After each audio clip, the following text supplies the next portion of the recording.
Mahabalipuram, India.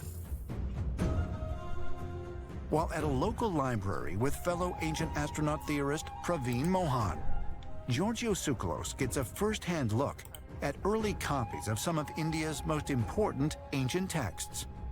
And now let me show you the other book. This is the Bhagavad Gita. Among the most influential is the Bhagavad Gita, part of the 13,000-page epic called the Mahabharata, which contains 19 individual books.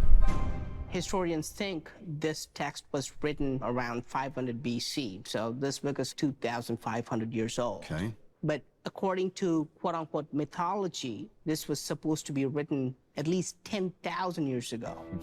Okay. It's a very popular book, and some people even say...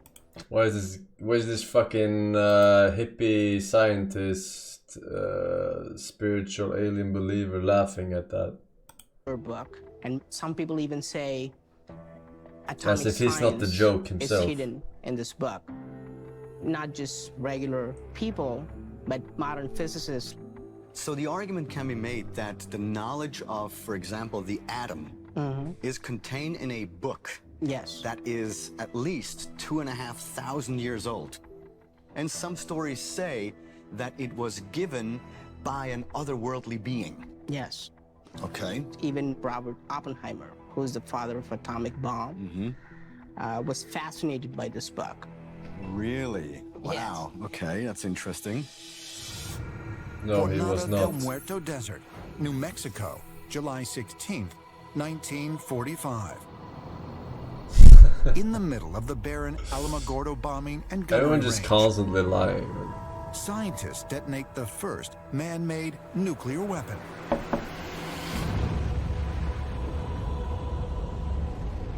The destruction was comparable to no other weapon known to man.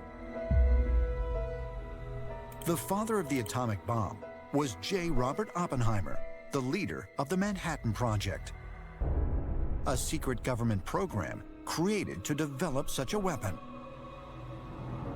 Oppenheimer, when he saw the successful nuclear test and realized what a terrible weapon he was unleashing, he quoted the Bhagavad Gita as, "I am become death, the destroyer of worlds."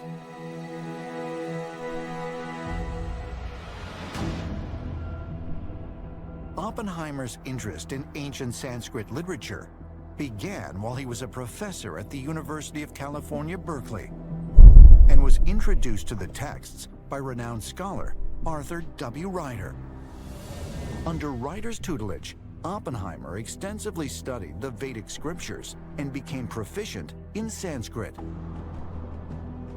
According to his biographers, he kept a hardcover of the Bhagavad Gita on his bookshelf and was known to give copies away to his friends as gifts. One of the ideas that's deep within the Vedic scriptures, the Bhagavad Gita, is the idea of duty. He felt it was his duty to do this, even though it would be a terrible thing, he realized, to develop this new nuclear weapon. So he believed he was part of a cosmic cycle, and we had to do this to advance. Perhaps he knew that by developing the atomic bomb, we were actually reconnecting with technologies that we had been exposed to many thousands of years before. One of the key ideas found within the Indian texts is the concept of the cyclical nature of existence. That once we complete a cosmic cycle, it just begins once more. Oppenheimer himself came to see that he was, in a sense, fulfilling some ancient destiny, and that this weapon could ultimately be used to stop a major war, which is exactly what happened. It totally broke the momentum of World War II. In that sense, he was seeing that he was in some way fulfilling a destiny that came to him from a seemingly supernatural source, i.e., extraterrestrial gods who influenced ancient India. Surely.